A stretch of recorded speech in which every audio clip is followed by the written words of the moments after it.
آبنہ Hormuz پر پھر کشیدگی، ایران اور امریکہ کے ایک دوسرے پر حملے، امریکی فوج کی ایران میں فضائی کارروائی، متعدد عسکری اہداف کو نشانہ بنایا۔ ایران کے شہر سیرک میں دھماکوں کی آوازیں، ایرانی میڈیا کے مطابق متعدد دھماکوں کی آوازیں سنی گئیں۔ تحقیقات جاری۔ امریکی سینٹرل کمانڈ کے کہنا ہے صدر ٹرمپ کی ہدایت پر ایران میں متعدد فوجی اہداف کو نشانہ بنایا۔ ایران کو سنگاپور کے تجارتی جہاز پر حملے کے بعد معاہدے کی پاسداری کا موقع دیا تھا۔ ایران نے معاہدے کی خلاف ورزی کرتے ہوئے یک طرفہ ڈرون حملہ کیا۔ ایرانی ڈرون نے پاناما کے آئل ٹینکر کو بھی ڈرون سے نشانہ بنایا۔ ایرانی حملے کے وقت 20 لاکھ بیرل تیل سے بھرا ٹینکر آبنہ ہرمز سے قریب تھا۔ ایران کا فضائی حملے ناکام بنانے کا دعویٰ، جواب میں خطے میں امریکی فوجی تنصیبات کو نشانہ بنانے کا دعویٰ۔ ترجمان پاسداران انقلاب کہنا ہے کارروائی امریکہ کی جنگ بندی اور آبنہ ہرمز سے متعلق بین الاقوامی معاہدوں کی خلاف ورزی پر کی گئی۔ بحرین کے ایرانی ڈرون حملے کی مذمت۔ بحرین کی وزارت خارجہ نے بیان میں کہا کہ ایرانی ڈرونز نے بحرینی سرزمین کو نشانہ بنایا اور شہریوں کی زندگیوں کو خطرے میں ڈالا۔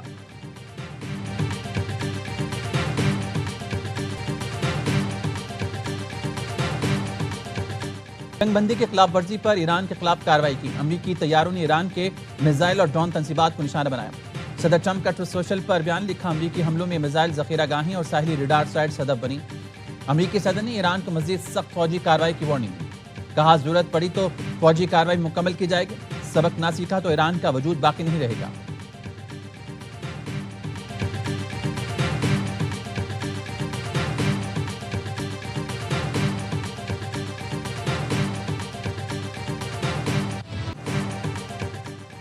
پرتشدد کارروائیوں کا جواب دیا جائے گا۔ امریکی نائب صدر جے ڈی وینس کا ایکس پر بیان، کہا اگر انہیں اس بات پر اختلاف ہے کہ مفاہمتی یادداشت پر کس طرح عمل درآمد ہو رہا ہے تو وہ فون اٹھا کر ہم سے بات کر سکتے ہیں۔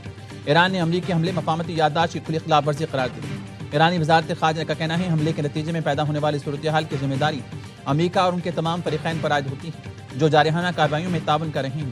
ایرانی سپریم لیڈر کے سینئر فوجی مشیر محسن رضائی نے کہا آبنہ ہرمز میں کشیدگی پیدا کر کے امریکہ معاہدے کی 5ویں شق کی خلاف ورزی کا مرتکب ہو رہا ہے۔ معاہدے کی خلاف ورزی کا جواب فوری اور فیصلہ کن دیا جائے گا۔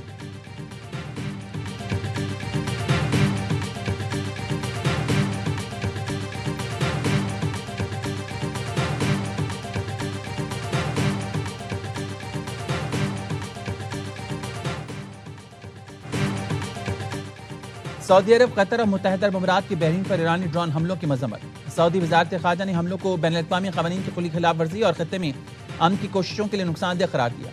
قطری وزارت خارجہ نے حملوں کو بلا جواز قرار دیتے ہوئے کشیدگی میں کمی اور سفارتکاری جاری رکھنے پر زور دیا۔ اماراتی وزارت خارجہ کا بحرین کے ساتھ مکمل یکجہتی کا اظہار۔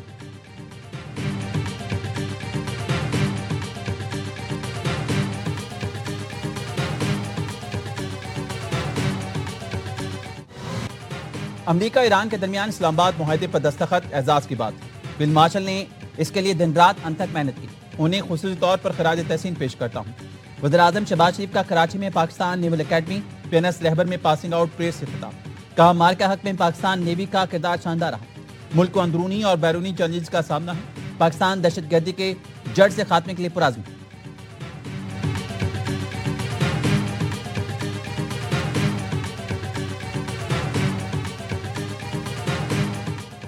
وزیر اعظم شہباز شریف ایران کے شہید سپریم لیڈر آیت اللہ خامنئی کی نماز جنازہ میں شرکت کے لیے 3 جولائی کو ایران جائیں گے۔ وزیر اعظم کے ساتھ اعلیٰ سطح کا وفد بھی ایران جائے گا۔ ایرانی سپریم لیڈر امریکی اور اسرائیلی حملے میں شہید ہوئے تھے۔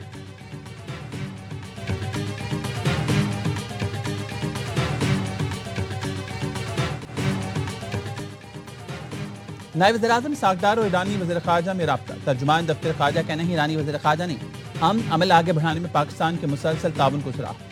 عباس عراقچی نے ایرانی عملے اور ماہی گیروں کی بحفاظت وطن واپسی پر پاکستان سے اظہار تشکر کیا۔ مستقبل میں بھی قریبی رابطے برقرار رکھنے پر اتفاق۔ اسحاق کے برطانوی ہم منصب سے بھی گفتگو۔ برطانیہ کا پاکستان کی امن کوششوں پر بھرپور اعتماد کا اظہار۔ اسحاق نے مذاکرات اور سفارتکاری کے فروغ کے عزم کا اعادہ کیا۔ اسحاق نے مذاکرات اور سفارتکاری کے فروغ کے عزم کا اعادہ کیا۔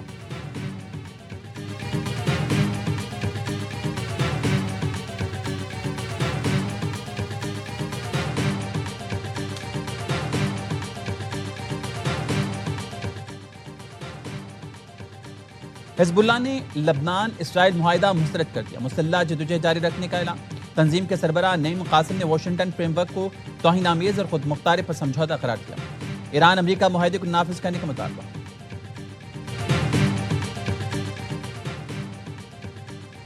لبنانی صدر کا امریکی صدر سے ٹیلی فونک رابطہ. لبنان کے صدر کہنا تھا لبنان اسرائیل کے ساتھ فریم ورک معاہدے پر عمل درآمد کی ذمہ داریاں خود سنبھالے گا. امریکہ معاہدے کی خلاف ورزیاں روکنے میں مدد کرے. اسرائیل پر جنوبی لبنان سے انخلا کے لیے دباؤ ڈالے.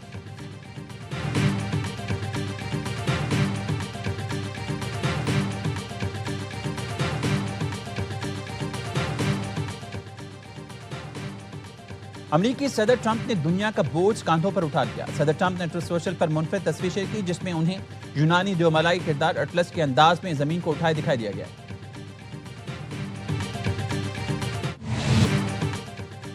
پنجاب، خیبر پختونخوا، گلگت بلتستان اور آزاد کشمیر میں زلزلہ. 5.9 شدت کے زلزلے سے اسلام آباد میں لرز اٹھا. لوگ گھروں سے نکل آئے. خیبر پختونخوا اسمبلی میں اراکین نشستیں چھوڑ کر باہر نکلے. لاہور، شیخوپورہ، قصور، میاں بالی سمیت پنجاب کے مختلف علاقوں میں خوف و ہراس. پشاور، کوہاٹ، ڈیرہ اسماعیل خان قبائلی اضلاع، مالکن ڈویژن، ہزارہ ڈویژن میں بھی جھٹکے.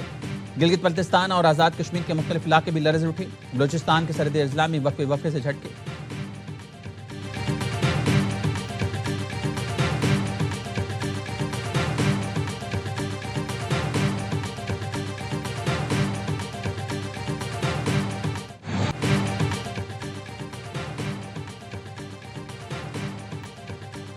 وینزویلا میں تباہ کن زلزلے سے اموات کی تعداد 1430 ہو گئی. ملبے سے اب تک 300 سے زائد لاشیں نکالی جا چکی ہیں. 3000 سے زائد افراد زخمی. اب تک 430 آفٹر شاکس محسوس کیے گئے. وینزویلا کے شہر لاگیرا میں زلزلے کے 26 گھنٹے بعد خاندان کو ملبے سے باحفاظت نکالے گیا. متاثرین 8 منزلہ عمارت کے گراؤنڈ فلور پر موجود تھی. فرنیچر چھت کا بوجھ سنبھال کر موت کے آڑے آ گیا. 3 افراد میں بچے اور خاتون کو خراش تک نہیں آئی. ایئرپورٹ کی بندی سے امدادی سرگرمیوں میں مشکلات کے سامنے. امریکہ، ترکیہ اور کولمبیا سے امداد پہنچا دی گئی.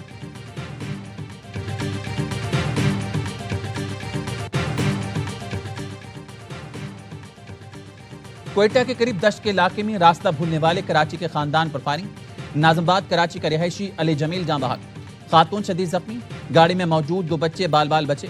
متاثرہ خاندان گوگل میپ کی غلط رہنمائی سے دشت کے علاقے کھنڈ پہنچ گیا. کھنڈ میں نامعلوم مسلح افراد نے گاڑی پر اندھادھند فائرنگ کر دی. مقتول علی جمیل اور علی خان اپنی گاڑی میں کوئٹہ آ رہے تھے. واقعہ گزشتہ رات پیش آیا. لاش اور زخمی خاتون کراچی منتقل. معاون وزیر اعلیٰ بلوچستان شاہد کہتے ہیں واقعے سے متعلق قانونی کارروائی کی جا رہی ہے. اس وقت بھی علاقے میں سرچ آپریشن کیا جا رہا ہے.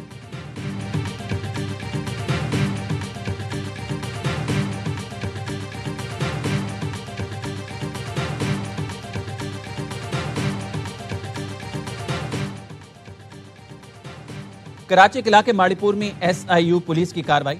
فائرنگ کے تبادلے میں 2 ملزمان ہلاک. پولیس کے مطابق ہلاک ملزمان سے 2 پستول اور موبائل فونز برآمد. ہلاک ملزمان کی شناخت کی جا رہی ہے. یہ مجلس نے کہا کی تھی کہ مختلف لوگوں سے پیسے اکٹھے کر کے تو کیا کرنا ہے کہ دھرنے میں جا کے رولا پوچھتے ہیں. میں کلدم تنظیم کے لیے اشتہارات بھی بناتا تھا اور مجھے ہمدان نے کال کر کے کہا کہ آپ نے مختلف لوگوں سے پیسے لینے ہیں. وہ اس سے دھرنے کے لیے پیسے مانگے تھے جو میں نے مدر کو دے دیے تھے. کلدم عوامی ایکشن کمیٹی کا مالیاتی نیٹ ورک انعقاد. گروہ میں ملوث افراد گرفتار کر لیے گئے. بیرون ملک سے بھی پیسے منگوائے جا رہے ہیں. گرفتار سہولت کاروں نے اعتراف کرتے ہوئے کلدم کمیٹی سے لا تعلقی کا اظہار کر دیا. رقم کلدم کمیٹی کی انتشاری اور تقریبی سرگرمیوں کے لیے استعمال کی جاتی تھی.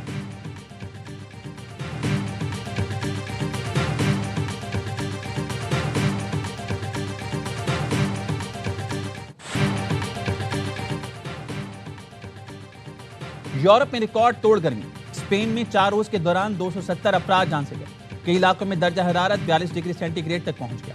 پیرس میں 24 گھنٹے کے دوران دل کا دورہ پڑنے کے 25 کیس رپورٹ.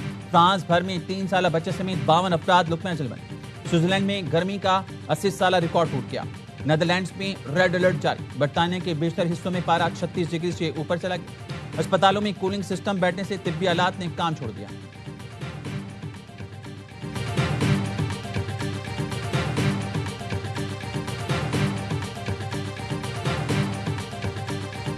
نہ انہوں نے بجٹ سپیچ پڑھی ہے، نہ دیکھی ہے، نہ سنی ہے، نہ پروجیکٹس پتہ ہے ان کو انوائرمنٹ اور کلائمیٹ چینج کے اندر. اسپیکر صاحب، انوائرمنٹ اور کلائمیٹ چینج پہ چیف منسٹر پنجاب بزدار صاحب کا ویژن تھا ماحولیات. ہمارا ویژن ہے ماحولیات.